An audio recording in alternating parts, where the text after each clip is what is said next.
I don't know when I last felt this way. Safe, warm, wanted. Maybe never. The pregnancy had come as a shock, but the betrayal had been worse.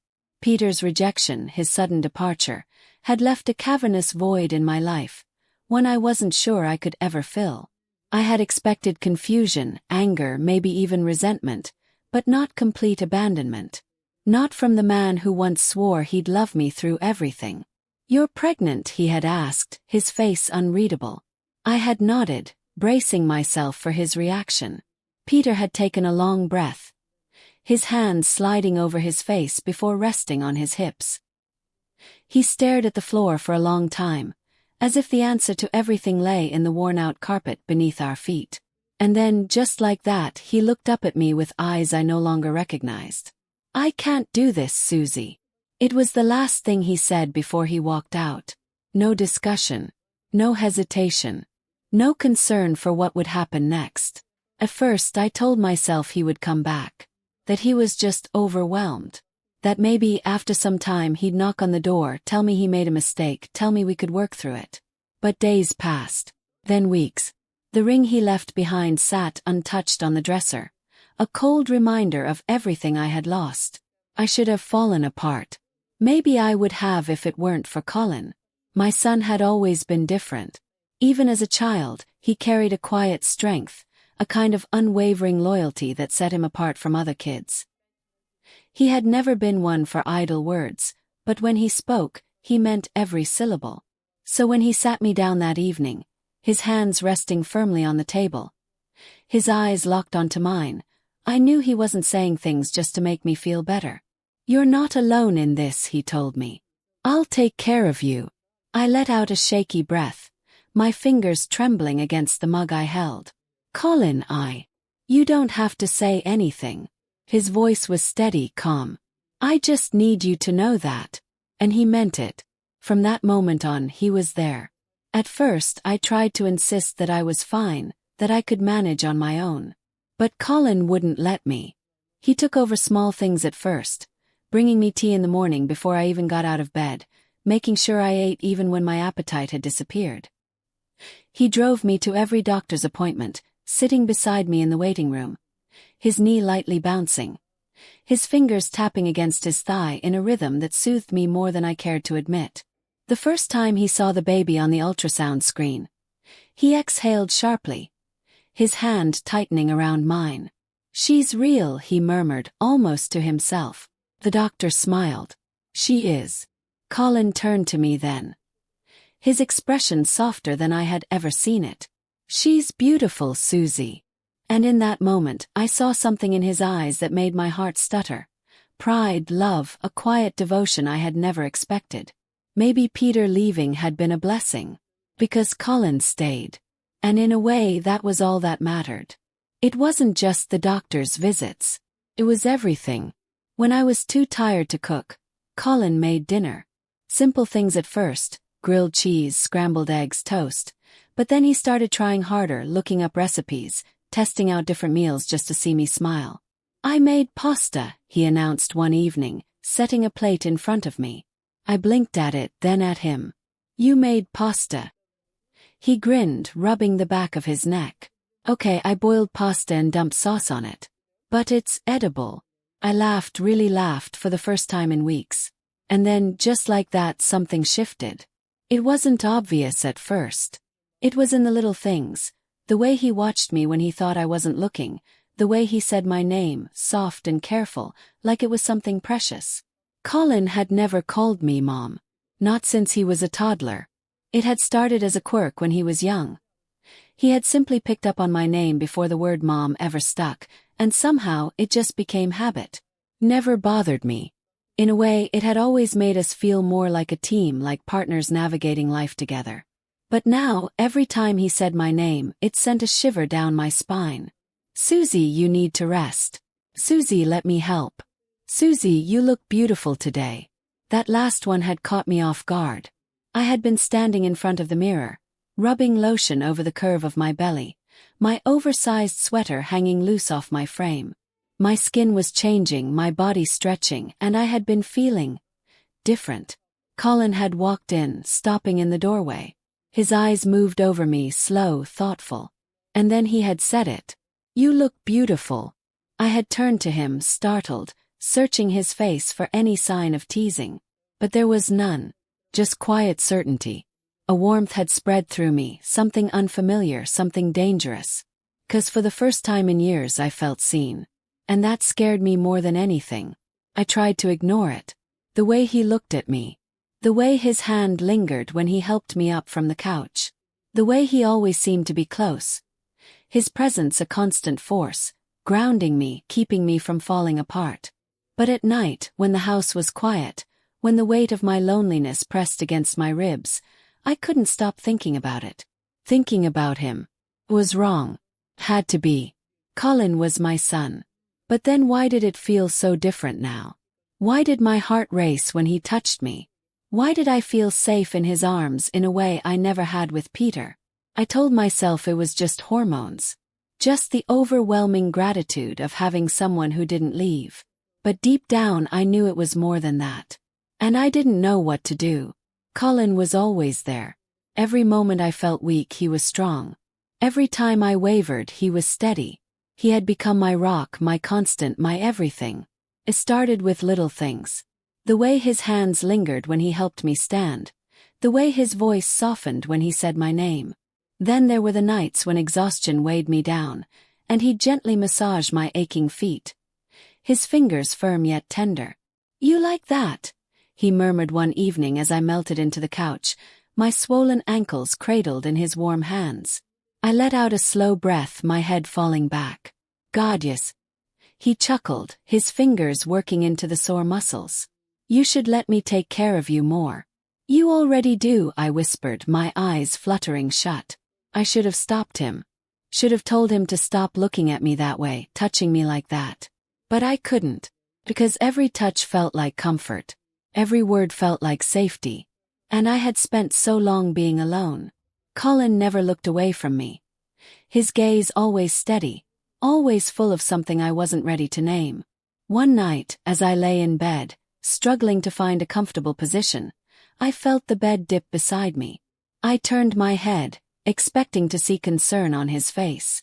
Instead, there was something else, something deeper. "Susie," he murmured, his hand brushing my belly. "Can I?" I swallowed hard, nodding. He leaned down and pressed his lips to my stomach, so soft, so reverent, that my breath caught in my throat. "You're so strong," he whispered against my skin. "So beautiful." My fingers trembled as they ran through his hair, feeling the warmth of his breath against my skin. "Colin." He looked up at me then. His eyes dark with something I couldn't bring myself to push away. Then, slowly, he kissed my forehead. His lips lingering for just a moment too long. I should have said something. I should have told him to stop. But instead, I closed my eyes and let myself feel. When the nurse had suggested a parenting class, I had nearly laughed in her face. "I already raised one kid," I had said, shifting uncomfortably on the examination table. "I think I know what I'm doing." He smiled kindly. "It's different this time, isn't it? And it's good to have support." I had almost told her I didn't have any. That Peter had left, that I was doing this alone. But I wasn't alone. I had Colin. So when he suggested we go together, I agreed. "Just to see what it's like," I said as we walked into the community center. "Of course," he replied smoothly, his hand resting on my lower back. The class was filled with couples. Young couples, mostly. Excited, nervous, glowing with that unmistakable new parent energy. They laughed together, held hands, whispered to each other when the instructor spoke. Colin pulled out a chair for me before sitting beside me, his knee brushing against mine. I didn't think anything of it at first. Then the instructor smiled at us and said, "What a wonderful thing it is to see partners going through this journey together." I stiffened. I opened my mouth to correct her, to tell her that Colin was my son, not my partner. But Colin beat me to it. He smiled, slipping his hand into mine. "It really is." Froze. He didn't let go. And worse, I didn't pull away. For the rest of the class, the instructor spoke as if we were a couple. She gave advice on co-parenting, on supporting each other through sleepless nights, on keeping romance alive even after the baby came. Every time she mentioned love, Colin squeezed my hand just a little tighter. By the time we walked out into the night air, my head was spinning. "Colin," I said, pulling my hand free. "They thought we were together." His lips quirked into a small smile. "I know." I stared at him, waiting for him to laugh it off. But he didn't. Instead, he stepped closer, his fingers brushing against my cheek. "Susie," he said softly, his voice steady. "Why not?" I swallowed. "Why not what? Why not try?" And blinked. "Colin, you don't know what you're saying. I'm too old for you." "Don't say that."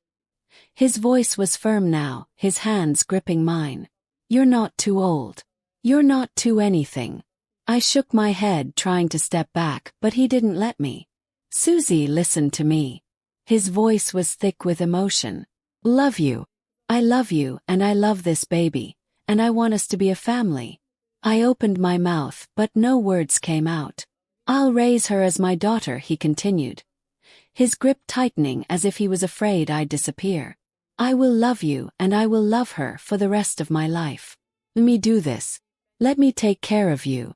Tears burned behind my eyes. This wasn't supposed to happen. He was my son. But when I looked at him, I didn't see a boy. I saw a man who had stayed. A man who had stepped in when no one else had. A man who loved me truly, deeply, in a way I had never been loved before. My lips trembled. "Colin, are you sure?" His thumb brushed away the single tear that slipped down my cheek. "I've never been more sure of anything in my life." I let out a shaky breath. My heart pounded in my chest, my mind screaming at me to say no, to tell him this was insane, that we couldn't. But then he leaned down, pressing his forehead against mine. "Just try," he whispered. "Please." And for the first time in my life, I let myself consider it. I let myself imagine what it would be like. To be his. To be loved like that. To not be alone anymore. So instead of pulling away, I closed my eyes. And let myself fall. I don't know when it happened. Maybe it was the way Colin always knew what I needed before I even said it. Maybe it was the way he never left my side. The way his hands were always there to steady me, to hold me, to remind me I wasn't alone. Maybe it was the way he looked at me like I was something precious, something worth cherishing. But at some point, without even realizing it, I fell in love. Not with the idea of him. Not with the fact that he was the only one who stayed. But with Colin himself. With his warmth. His quiet strength. His devotion, his loyalty, his love. And the worst part. I didn't even realize it was happening. The first time we kissed, really kissed, I was the one who started it. It was late, past midnight, and I couldn't sleep. My back ached, my legs were swollen. And no matter how much I shifted in bed, I couldn't get comfortable. I sighed, running a hand over my belly. The baby kicked softly, as if sensing my frustration. A quiet knock came at my bedroom door. "Susie." Colin's voice was hushed, careful. "Are you awake?" I should have told him to go back to bed. I should have sent him away.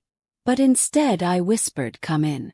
The door opened, and there he was, standing in the dim light of the hallway. His hair messy from sleep. His eyes heavy with concern. "You okay?" he asked, stepping closer. I let out a slow breath, my head sinking into the pillow. "I just can't sleep." He nodded then, without hesitation. He sat on the edge of the bed. "What do you need?" I almost told him nothing. I almost pretended I was fine. But I was too tired to lie. I expected him to hesitate. I expected him to remind me that this wasn't normal, that we weren't supposed to be like this. But he didn't. He simply nodded, slipping beneath the blankets beside me. For a while we just lay there, the silence stretching between us. His body was warm beside mine, solid and steady, and for the first time that night I felt like I could breathe. Then, gently, Colin reached for me. His fingers brushed over my cheek, down my arm, then settled over my belly. He traced slow, careful circles against my skin. his touch sending shivers down my spine. "She's moving," he murmured. I nodded, closing my eyes. "She always moves when I can't sleep. It's like she knows." Colin chuckled, his breath warm against my hair. "She's already got a little attitude." Smiled. "She gets that from me." "I love her, Susie," he whispered, his voice thick with emotion. "I love her so much already." I turned my head then, looking up at him. His face was close. So close I could see the way his eyelashes flickered in the dim light, the way his lips parted slightly as he exhaled. And before I could stop myself, before I could think about what I was doing, kissed him. It was soft at first. Just a brush of lips, hesitant and unsure. But then he responded. His hand cupped my jaw, his thumb brushing over my cheek as he deepened the kiss. His lips were warm, gentle, but there was something else there too. Something desperate, something raw. Something that told me he had been waiting for this. That he had wanted this just as much as I had. When we finally pulled away, we were both breathless. I searched his face, waiting for regret. Waiting for hesitation. But all I saw was love. "You don't have to say anything," he murmured, his forehead resting against mine. "You don't have to promise me anything. But just tell me you felt that." I swallowed hard. "Colin, Tell me," he whispered, his lips brushing against my temple. "Tell me I'm not the only one." I couldn't lie to him. I couldn't lie to myself. So I whispered the only truth I knew. "You're not." From that night on, everything changed. I stopped fighting it. I stopped pretending that what we had was anything less than what it was. I let him hold me. I let him kiss me. I let him love me the way no one ever had before. And God, I loved him back. I loved the way he took care of me, the way he spoke to my belly, telling our daughter about his day as if she could understand. I loved the way he always knew what I needed before I even said it, whether it was a cup of tea, a foot massage, or just someone to hold me when the weight of it all became too much. I loved the way he whispered my name, the way he looked at me like I was the most important thing in his world. I loved him. I loved him. I loved him. And I didn't even realize it until it was too late. One evening, we were sitting on the couch, his hands resting over my belly, when he looked at me with that quiet intensity that always made my breath hitch. "You're thinking about something," he murmured. I swallowed, looking down at where our fingers intertwined over my stomach. "I'm thinking about you." He smiled. "Good thoughts." I exhaled a soft laugh. "Confusing thoughts." Colin's fingers tilted my chin up, forcing me to meet his gaze. "Susie, tell me." I hesitated, because if I said it out loud, there would be no taking it back. But maybe I didn't want to take it back. "I love you," I whispered. Colin went still. For a long moment, he just stared at me, his breath shallow, his fingers tightening around mine. Then, so softly I almost didn't hear it, he whispered, "Say it again." My throat was tight, my chest aching. But I said it anyway. "I love you." A slow, breathtaking smile spread across his face. And then, before I could say anything else, he kissed me, deep and slow and full of everything we had never put into words. When he finally pulled away, his hands cradling my face, he whispered, "You have no idea how long I've waited to hear you say that." I let out a shaky breath, pressing my forehead against his. "We're going to be okay, Susie," he murmured, his thumb brushing against my cheek. "I promise you we're going to be okay." And for the first time in my life I believed him.